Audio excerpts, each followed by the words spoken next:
So hi Erica, if you could please introduce yourself, what course you study and what uni you go to. Hello, my name is Erica Asakwe. I go to Royal Holloway, University of London, and I study electronic engineering, and I'm going into my second year. So why did you choose electronic engineering? Well, the decision to do electronic engineering wasn't so simple. Initially, you know, culture and influence, you're kind of guided into medicine a little bit. So I did try to do medicine as much as I could, but realized that I didn't enjoy biology. So I decided that I needed to figure out what was best for me. So it took a lot of experimenting, a lot of reading, a lot of understanding.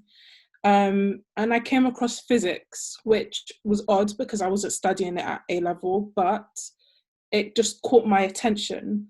And of course, for me to understand that it was the right decision to go into physics was, trying to gain experience. Mhm. So in year 13, I applied for work placements with Bentley and BT. So that's the telecommunications service that we're all familiar with. And I got both of them. So those two experiences allowed me to explore a field that I've never really been familiar with, which was, of course, the physics side, but a very practical side as well. Mhm. So I was able to explore engineering on two very different levels. So we have, obviously, like I said, telecommunications, and then we had transportation, so vehicles. And through that experience, I just most importantly found like my love for cars. And that's where I decided like I wanted to, in the future work on sustainable transportation, um, most importantly to help, the environment and future generations in terms of safety. So I decided to pick electronic engineering, and obviously I'm aware that there's a lot more that I'll need to do in the future, but I look forward to getting there. So you went to Essex University originally, and Yes. then now you're Royal Holloway. So can you please tell us why you made that change? Essex was not um, my original choice in terms of university.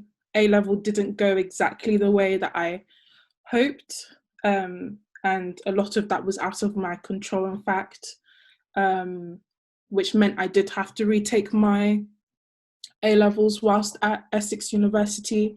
So I did have the added pressure and that added workload, which was quite significant because, doing both is quite a challenge. But, after being able to retake my A levels and achieving really good results at Essex, I was able to move and be in a more comfortable environment. When it comes to me, I like being around people who think like me and hardworking like me. It keeps me going. And I didn't really have that in Essex. Not that I feel like it would have affected me in the long run, but mentally it's nice to be around people that make you comfortable and inspire you and keeps you going. When you don't really have that around you, it becomes a bit of a struggle to enjoy your degree. Bad influences around you, etc.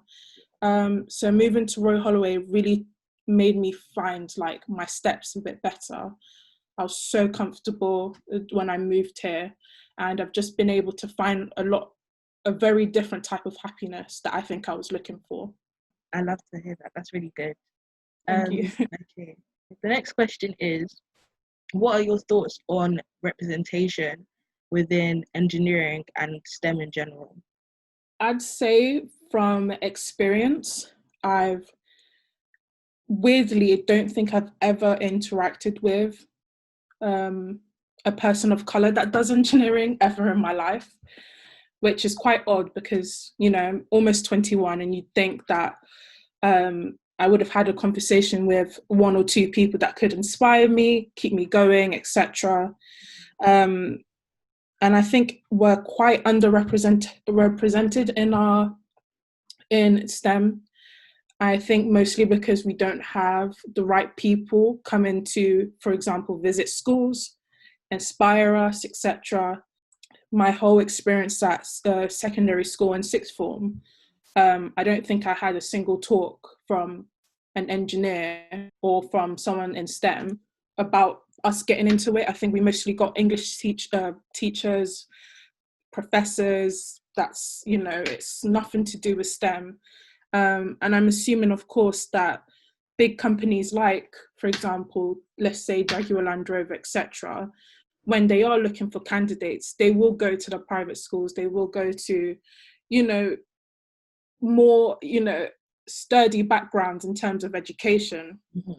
And unfortunately, people of color, for example, Black people like me, are not really in those backgrounds. So when they are visiting these schools, we're not really getting that talk. We're not really getting that push that we need. And I think it's quite unfortunate because, for example, at my university, I'm currently aware that I believe I am one of, or the only Black woman doing engineering in the whole university. That's great. Which is quite crazy when you think about it on the grand scheme of things, because it's like you look around and you're just like, wow, there's no one like me. So it's a bigger challenge. You feel like you have a bit of added pressure to make a name for the Black woman, that I am able to do it, I am able to cope.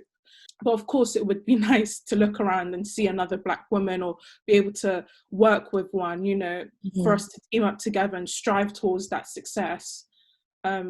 Definitely companies need to think about going to these schools, these state schools. Like, I've been to a state school, and there's a lot of amazing, smart people. They just don't have that push, which is quite unfortunate. And I think that's what we need, especially, like I said, if we're looking around and we're not seeing Black people, it's quite hard for us to think we can go into that field. But if we have that reassurance, it's a lot better. Yeah, that's really true. I always say it's crazy how the number of Black people in a course, if there's one Black person doing engineering or physics or whatever, it's added pressure. And even at that, if there's 2 of you or 3 of you, it's crazy to think that only one out of 3 of you are like meant to be the voice for the Black people. And so stuff like that is always something that's on my mind. But the next question is, what are your future aspirations? I think, of course, like, my main goal is to graduate, which, of course, it sounds quite simple, but a degree is not easy at all. I think no matter what you're doing, whether that's STEM, whether it's English, whether it's economics, it's all difficult in its own way. So definitely getting to that point of graduation is honestly my main goal.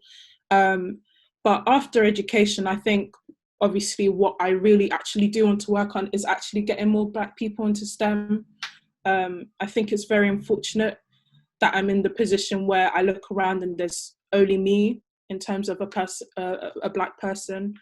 I think there's a lot of talent that is quite it's not acknowledged. Exactly. It's not acknowledged enough. And with Black people, I think it's difficult for us already. And the thing we need is a push sometimes. Even, yes, I had the support of my mum. Luckily, she pushed me every step of the way.